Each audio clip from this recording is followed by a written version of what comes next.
Got a question here. Quick question, one here too. Just for those of us who came in after 6, could you just say who you are and who you're with? And then, are you working with other groups along the railroads in New York State? Yeah, so I'm with Food and Water Watch. I'm an organizer for Food and Water Watch, and I'm also with Western New York Drilling Defense, which is the group in Buffalo. We have a monthly meeting over at the Train Library. And we are working with PAWS in Albany, which is a group that's also working on this same issue. In Syracuse and Rochester, they're just starting to get organized on this. I heard of a meeting right outside of Rochester that's happening either this week or next week. So they're still sort of getting organized on it, but we are in contact with some folks in Rochester too. Yeah. Where does this oil go? Where does it end up? It starts in North Dakota, travels down through Chicago, Detroit, some of it goes across into Canada, which I'll describe in a minute. Much of it goes through Buffalo, through onto Albany, and part of it is transloaded onto tankers in the Hudson River and shipped down to Philadelphia or up to St. John's, Nova Scotia. And another group of trains bypass Albany, just south of Albany, and continue on down to Philadelphia. So, but most of the Bakken follows the route I just described. Another segment of Bakken goes to the west coast. And also another segment goes down to New Orleans. But the bulk of the Bakken is going through Buffalo, New York.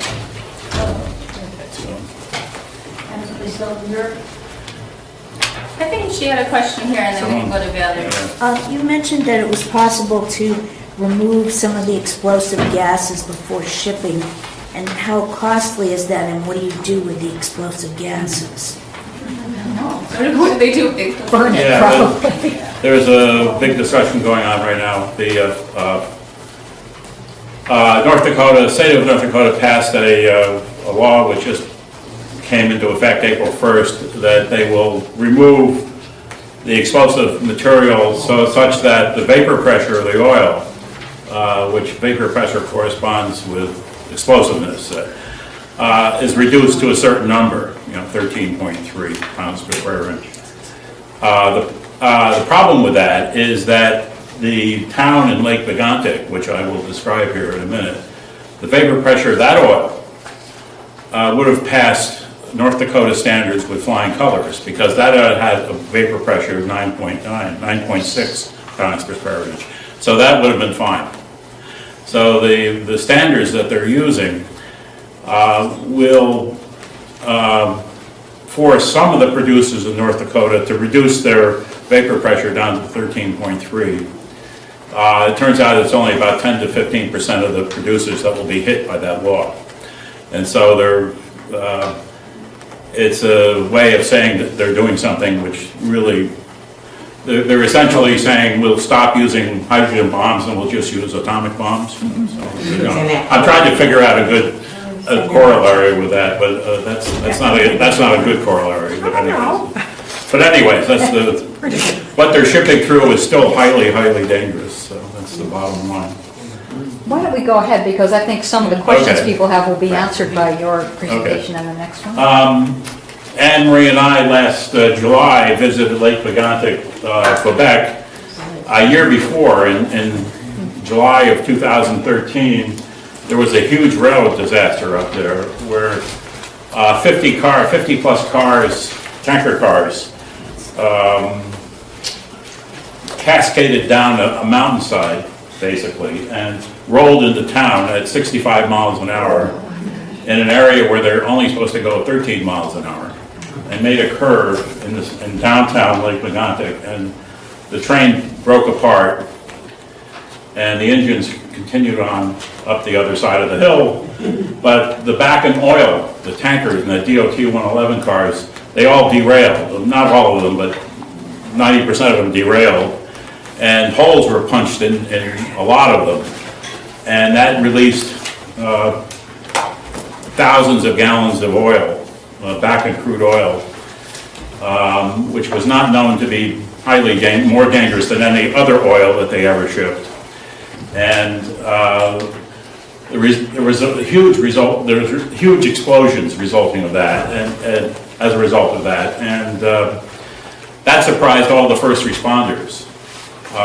The explosions were such that the fire department called in 1,000 firefighters from Maine, from Quebec. They all converged on Lac Megantic, and they managed to put out the fires after 35 hours of effort. And they had to bring in foam from 150 miles away, and so forth. So everybody was surprised, and that is where the term bomb train came around, because of all these explosions. If you go on YouTube, you'll find lots of YouTube videos showing wonderful, not wonderful, but I mean graphic videos showing these explosions. So anyways, Anne Marie and I wanted to see what was what last year, and if you go back to the first slide. Okay. There's this display in the church there, which overlooks the site. And this artist, I took some photographs of his photographs. And he's an artistic guy who takes photographs and makes them looks like they're paintings. It's a kind of I don't know what they call it. Any artistic people here? I'm not sure what that type of artistry is called. But anyways, he had lots of depictions of what was Lac Megantic looked like before the explosion. So some of the work I'm going to show is actually his work. So go ahead, next. So here's a cafe, Musée Cafe, where a lot of the people, 47, I forgot the number of people that were in here. I mean, it's not clear. They still haven't found several of the bodies yet. Anyways, this was packed at 1 a.m. in the morning, and this is a very popular cafe at the time. Okay, next. Do we have another? Okay, so this is what Lac Megantic looked like before the disaster. And the church where the display was is in the back here. And all of this looks like, this is similar to Elmwood Avenue, or Hurdle Avenue, or Williamsville, Main Street. All of this is gone now, every bit. So you can see the really, yeah, go ahead. Yeah. Oh, I like to block things, so. Charlie, come on over here. Charlie, come on over here. Okay. Good sit down. All right, yeah, that's a better way, okay. All right, so all of this is gone, as well as my laser pointer. So, all of that, you can imagine the relationships between hundreds and hundreds of people there. I mean, it's just, can we go to the next?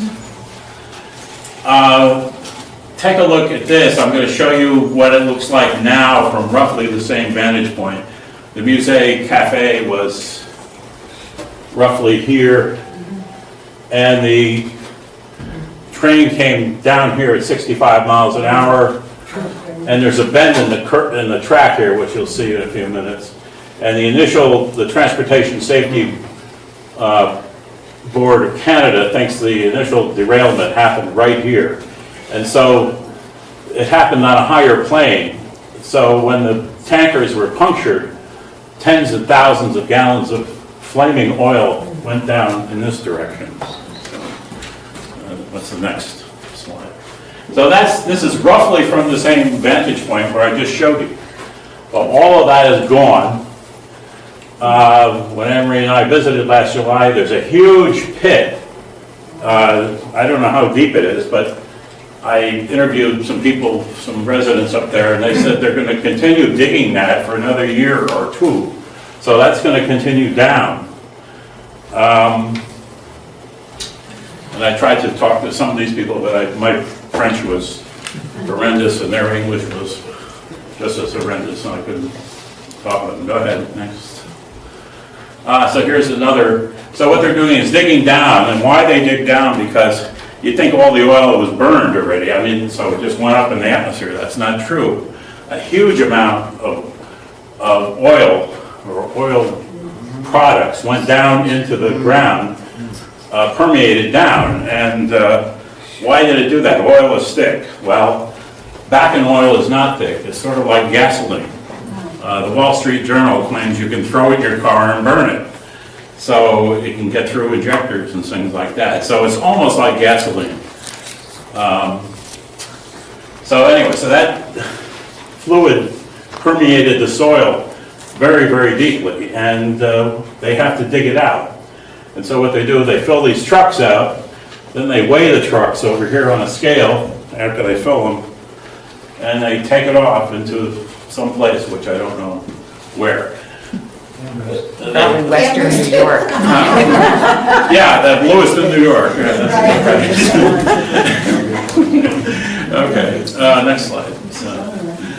Okay, so here's another vantage point from the, they have an air monitor system here, which is powered by solar. And I guess they're monitoring box there, volatile organic compounds. Okay, is there another? You can see the scale of it from the size of the. Yeah, I'm trying to get a good, yeah. Okay, well, I guess I don't have another picture. So here I'm standing on the rail tracks, and I'm looking up the hill from which the train came. So the train came down here into the city, and then the next picture I think shows and then the initial derailment point, according to the Transportation Safety Board, happened right here. And this is high up, and so the oil went down that way and burning it. There's some people describe rivers of burning oil flowing through the city. And they built a park here so where people, and they have a display, they have displays at various points along the boardwalk there. Okay, next. So here's the extent of the damage, according to a display board. All these white rectangles are gone. Those represent buildings that are gone. Although the blue ones are contaminated with oil, and they don't know what they're going to do with those yet. Some of them can be reclaimed, others cannot, but they're all abandoned. All of these buildings abandoned. So the original downtown area, which I showed you from this vantage point, up the street, all that wonderful retail structure, those small shops, hundreds of small shops, are all gone. This is Lac Megantic down here, and what happened was that the rivers of oil came down in various streams through here into the lake, and then out the outlet of the lake up into the St. Lawrence, which is, I don't know the distance, 80 or 100 miles away. The stippled area here represents the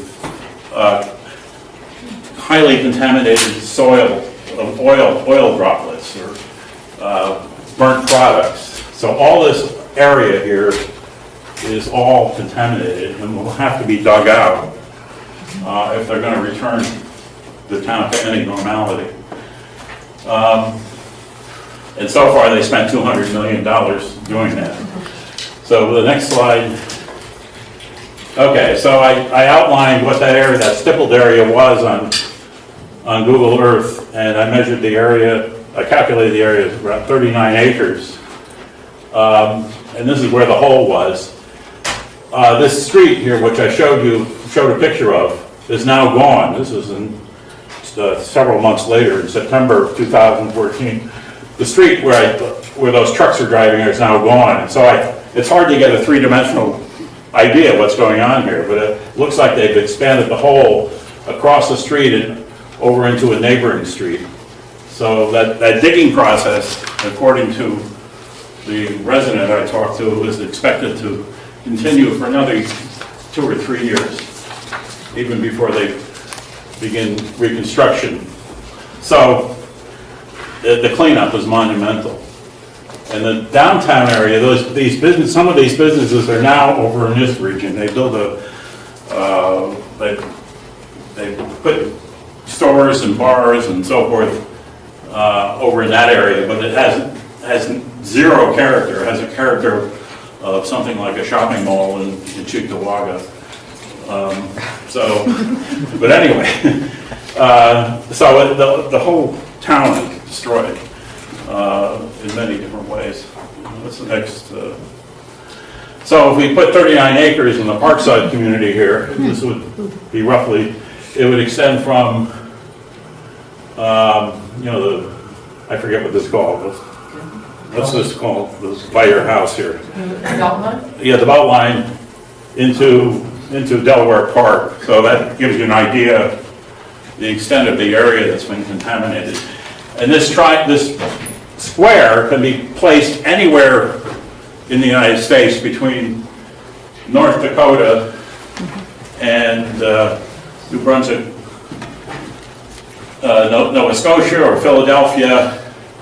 You can put squares on each side of the railroad track. Right. So that is the danger, and there's 25 million Americans living essentially in this, you know, each inch of the square for thousands of miles. So that's the danger, and it's very real. Okay, next. All right, getting back to Lac Megantic, they have a monument where they inscribe the names of the people.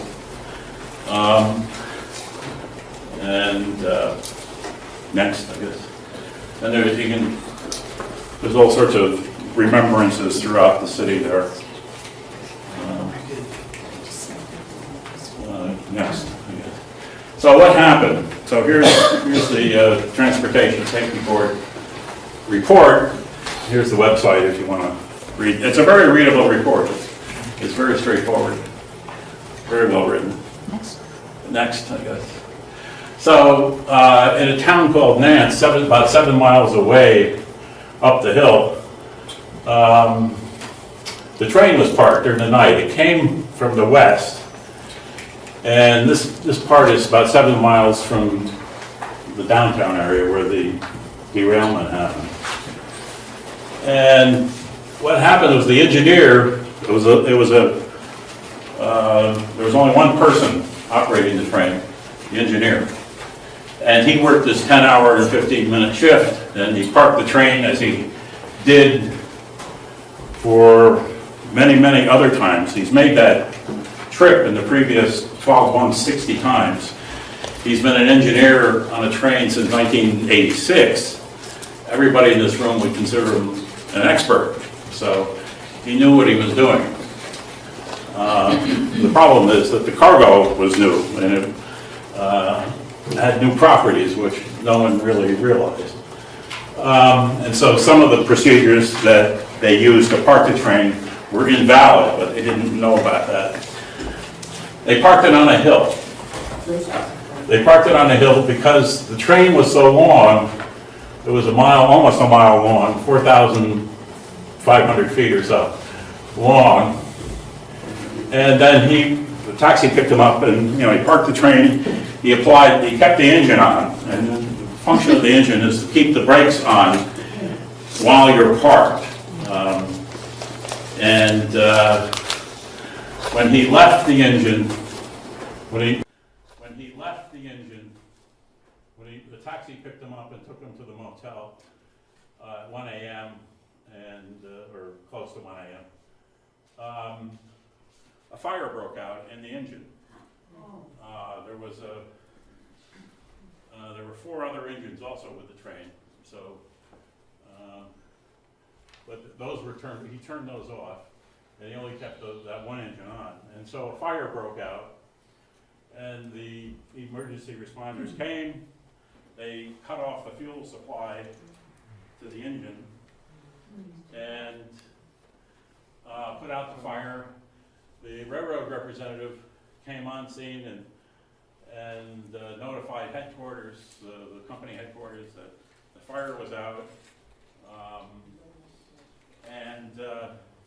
They said fine, and everybody went home. The problem is that no one realized that when you shut the engine off, you also do not maintain air pressure to keep the brakes on. So over the period of the next half hour, 45 minutes, the air pressure in all the tanker cars gradually dropped to a level where they couldn't supply enough force to maintain the braking action on the hill. And if anybody asked the question, why didn't they start one of the other engines, that would have solved the problem. And we would have been talking about something else today. but no one bothered to wake up the engineer and say, hey, we just put a fire out, you know, we just want to let you know. Because if you disturb the engineer during his or her rest period, the 6-hour time slot, which he has to rest in, that resets again for another 6 hours. So no one wanted to wake up the engineer because you would add an extra hour to the morning of delaying things. So these are a result of cascading. So Charlie, there was no person on the train at all? It No was- one. This was an unattended train. So the air pressure and all the brakes went down to 40 or so pounds per square inch, and that was not enough to hold it, and it gradually started to move. And when it got down to here, the safety board calculated that it was traveling at 65 miles an hour. So that was the genesis of the why there was a fire in the engine, because the engine block was cracked a year before that, and they repaired it with an epoxy-like material, which the safety board said was not the standard way of repairing the engine block. And 2 months before that, there was a problem with engine oil leak around that seam, and the mechanic tightened the bolt that held the, I think the next slide shows it. Yeah, it tightened the bolt that held this this bearing, which holds this shaft, which goes in and out, too tight, because obviously his standards did not involve this his torque knowledge did not take into account the epoxy-like material. So he over-tightened the nut. And that's what caused all the problem. That was the ultimate cause of the problem of that mechanic over-tightening that one nut. But it was superimposed on all these other issues. So where do you start the analysis? Anyways, so this is what really did it. He fractured this cam, and then there was oil leaking. The valves did not get oil, and they became hot, and then they crashed into the piston, and they were scattering metal particles all around the engine, and the oil got leaked into other parts, which created the fire. So, okay. All right, so they have a park there now. Okay, so next, so here's the list of the derailments, only involving oil trains. There's many, many, many more derailments annually. And you can see they're increasing. We've only just started here. And the DOT recently wrote a report, which I'm unable to find. I've just found news reports about it. We expect 10 oil train derailments a year. This is apart from any other derailment that we have. If you look through the list of derailments, there's quite a bit of problem with Amtrak trains and, meeting up with freight trains. I mean, so the horror story, which some people in us point out, is that someday we may have an Amtrak train meeting up with an oil train in a bad way. So, but anyways, this is what they now predict. And it looks like they're spot on so far. Okay, are there any other slides? Yeah. So I have more photos and I have lots of videos up there on the Peace Center's YouTube on Lac Megantic. It's actually a beautiful area. Anne-Marie and I found a beautiful place to stay on the lake, and it's a great place to visit. And I think we'll do it again maybe next summer. Yeah. No, I know that they're doing that they change on over to the train, to the trains for cost, for cost reasons. But I know sometimes when I've been on the road and there's been transportation, I'm not exactly sure of what, but I think it's of oil over the roads. There's also been, I've actually been around probably 2 that I know of, like explosions along the road of trucks that are carrying these, oil, Yeah. you know, Yeah. this sort of thing. Yeah. So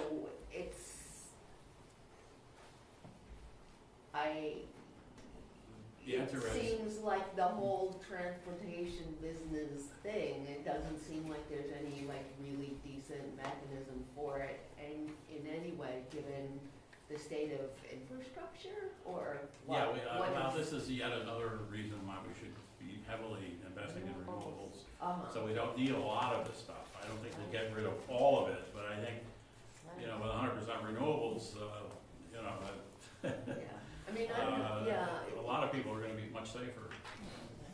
Man, you don't know. Got a question back here, Charlie. Yeah. Did they determine how many cars were involved in the? Yeah, they know exactly. It's in that report. In the neighborhood of 50 cars, the train, yeah, thanks for reminding And me. The exploded train, or spilled?